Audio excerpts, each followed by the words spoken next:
So today I want to talk about the difference between oracle cards and tarot cards. Both are tools that are used for divination to look at, take a closer intuitive look at your past, your current circumstances, and future possibilities or potentials.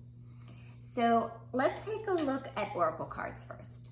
Oracle cards are uniquely designed by the creator, by the person who receives the messages that they want to convey, and whomever illustrates it. So one of my favorites, I'm gonna let you guys see an example of, is Colette Baron-Reid. So Colette has come up with, and I don't know personally if she, has the illustrations done first or the messages for each card, but they all have a different image on them with a little descriptive couple of words that are all really unique to whoever created them, to Colette.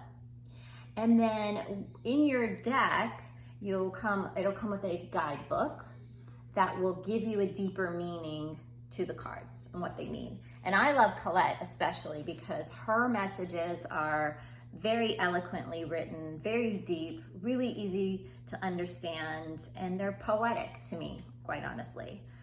She's my favorite. I have quite a few of her oracle decks. And the way that they're used, you can use them for yourself by pulling a daily card. You would set your intention to pull a card that would have meaning for the happenings in your life of the day, and pull a card and then read it. And you can also use them to give readings to others. You would ask for guidance and inspiration upon a particular area of focus in their life, or just general. Pull a card for them, read the message, and it should have some meaning that they can understand.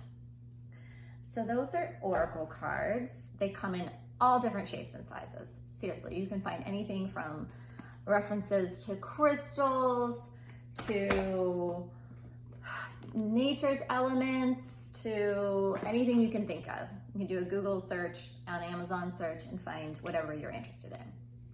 Tarot, on the other hand, is based on an ancient system of sorts. The most popular and well-known is the Rider-Waite.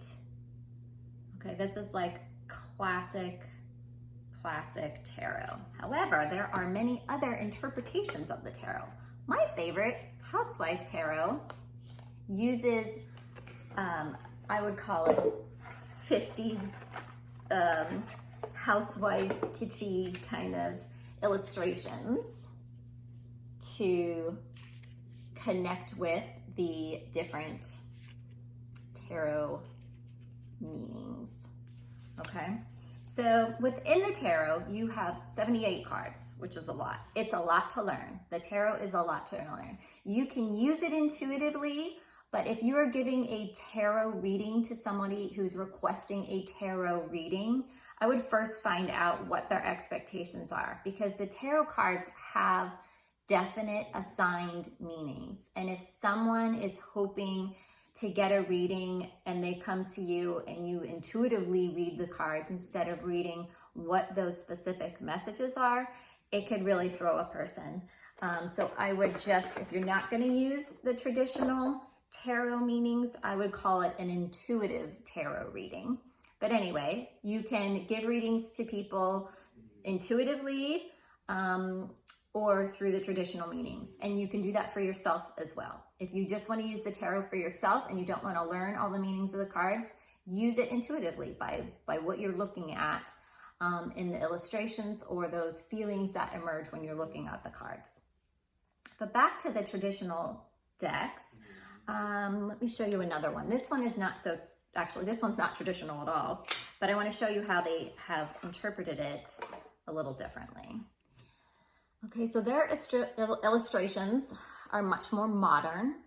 However, they still have all the same characters that you'll find in a traditional deck. So I call it characters, but the deck is split into two. So you have a major arcana, which deals with major life events and shifts, and then you have a minor arcana. There's 22 major and and 56 arcana. And the arcana are the day-to-day life events and happenings. And they are separated actually into different suits.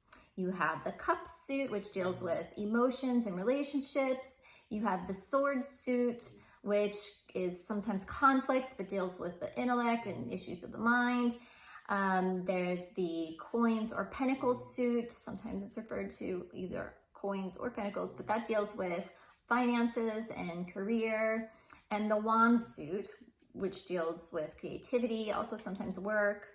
And then within those suits, yes, it gets very, very complex. Within those suits, you have 10 cards for each suit, the ace through 10s, ace, 2s, 3s, 4s, 5, 6, 7, 8, 9, 10s, and each of those cards have a specific meaning that is somewhat connected to numerology, but then not.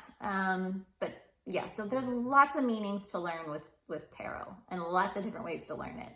And they really are insightful ways to understand how your past has influenced your current and is influencing your future. And it can enlighten you to things that you might not be aware of or are purposefully avoiding. So using tarot or oracle cards are basically enlightenment tools, divination tools, to get some guidance and inspiration on how to move forward or deal with things that have happened in your past, that are currently happening, or are going to happen in the future. So I hope this was helpful. If you need more clarification, just send me a message. I would love to help.